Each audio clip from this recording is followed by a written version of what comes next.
الحمد لله والصلاة والسلام على رسول الله وعلى آله وصحبه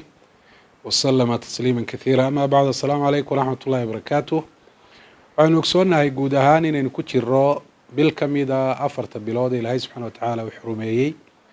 waa bisha la dhahdo muxaram oo rasuulku calayhi salaatu wasalaam uu ku magacaabay inay tahay shahrullah bishii ilaahay iyadoo bilahoo dhan ilaahay subxaana watacaala uu leeyahay si gaara buu rasuulku calayhi salaatu wasalaam ugu sheegay bil ilaahay inay tahay taasoo nuxurkeeda iyo macnaha ay xambaarsan tahayna ay tahay in bishaasi ay sharaf iyo karaamo gaara ilaahay subxaana watacaala agtiisa ay ku leedahay waxyaabaha dadka muslimiinta loo sharciyeeyey ee bishan qiimaha badan ay kaga faa'iideysan karaan waxaa ka mid a bishan soomkeeda in la farabadiyo ee rasuulku calayhi salaatu wasalaam wuxuu yihi afdalu siyaami bacda ramadaana shahrullahi almuxaram rawaahu muslim soom waxaa u fadli badan soomka ramadaan ee faralka marka laga yimaado soomka la soomo bishan ilaahay ee la idhaahdo muxaram waxaa si gaara rasuulku calayhi salaatu wasalaam uu u dhiirigeliyey in la soomo maalinka tobnaad ee bishan ka mid ah saama wa amara bisiyaamihi suuri cabdullaahi ibnu cabaas rasuulku calayhi salaatu wasalaam wuu soomay dadkana wuxuu faray oo ku dhiirigeliyey inay soomaan culimada qaarkood waxaabay yidhaahdaan ramadaan soomkeeda intaan la waajibin soomka cashuuraa faral buu ahaan jiray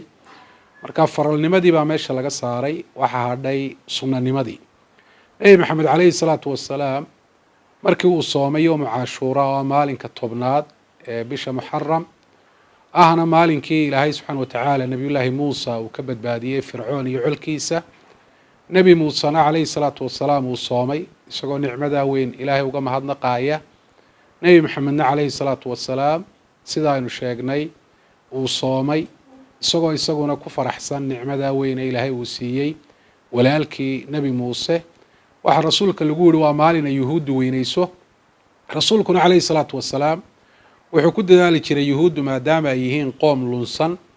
oo cadhada ilaahayna subxaana watacaala ay ku dhacday inuu khilaafo oo uu ka duwanaado wuxuu rasuulku saxaabada ku yihi lain cishtu min qaabilin la asumana taasic haddaan noolaado sanadka soo socda waxaan soomi doonaa maalinka sagaalaad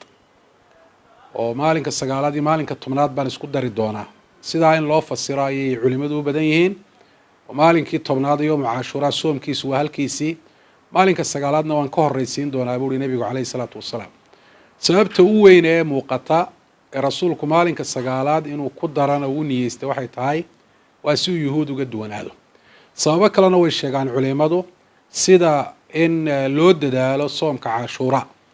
oo maalin laga horreysiiyo maadaama ay dhici karto taariikhda inay wax ka khaldamaan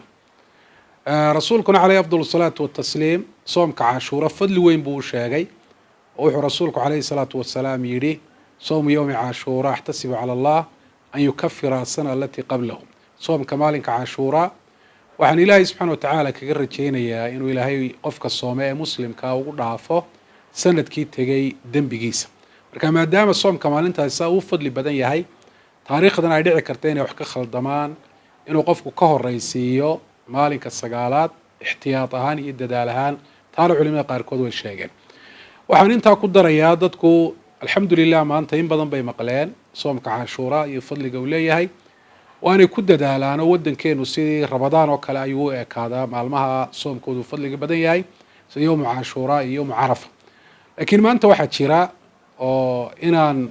kelmaddan soo jeediyo sababa u ah waxay dadku aada iyo aada noo soo weydiinayaan isna weydiinayaan khilaafka ka taagan sanadkan 1443 yowmu cashuuraa ma maalinka arbacada mise waa maalinka khamiista khilaafkaas waa khilaaf caalami ah waxaa la isku khilaafay bishii muxaram bishii ka horreysay ee dilxija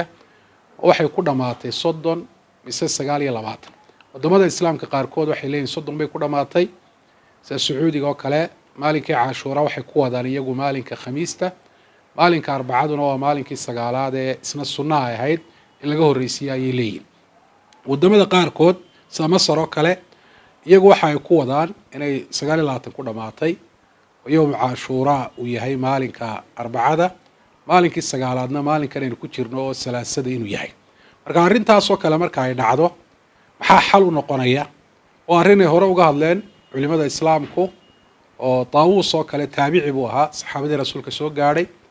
haddii markaa khilaaf uu dhaco oo maalinku yahay la iskuba khilaafo oo lagu wareero waxay sheegeen in la soomo 3 maalmood oo xaaladeenan oo kale qofku inuu soomo salaasada arbacada iyo khamiista arbacada iyo khamiista wuxuu u soomayaa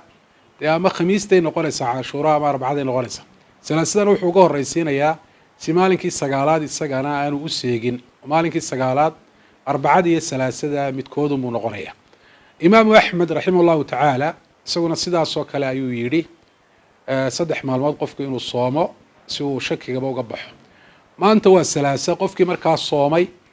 arbacadii iyo khamiistana inuu ku daro ayaynu kula talinaynaa maadaama labada maalmood ee la isku khilaafsan yahay ay yihiin arbacada iyo khamiista oo qolana ay leeyihiin maalinkii fadliga badnaa waa arbacada qolana ay leeyihiin waa khamiista qofka aan salaasada soomin oo maanta waxaynu kula talinaynaa inuu soomo maalinka arbacada iyo khamiista arbacada iyo khamiista hadduu soomo haddii yowmu cashuuraha uu khamiista noqdo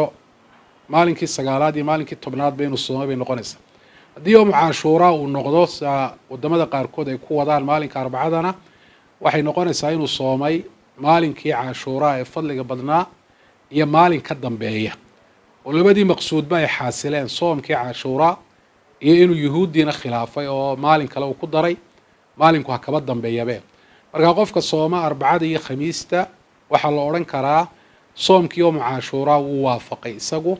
waayo ama arbacadu noqonayaa ama khamiista ayuu noqonayaa markaa dadaalka caynkaasa ayaan dadka muslimiintaa ku dhiirigelinayaa inay arbacadii iyo khamiistaba wada soomaan qofkii salaasada ku darayna kaba sii fiican si yowmu cashuuraa si la hubo qofku ugu waafaqo oo labadii maalmood ee laysku haystay hadduu wada soomo waxay noqonaysaa inuu yowmu cashuuraa soomay ka hore ha noqdo yowmu cashuuraa ama ka dambe ha noqdo ilahay baynu subxaana watacaala ka baryaynaa inuu ina waafajiyo sida khayrka iyo wanaagga uu ku jiro iyo inuu inoo dembi dhaafo innaga iyo waalidiinteen iyo muslimiinta guud ahaan kuwooda nool iyo kuwooda dhintayba wallahu aclam asalaamu calaykum waraxmat ullahi wabarakaatu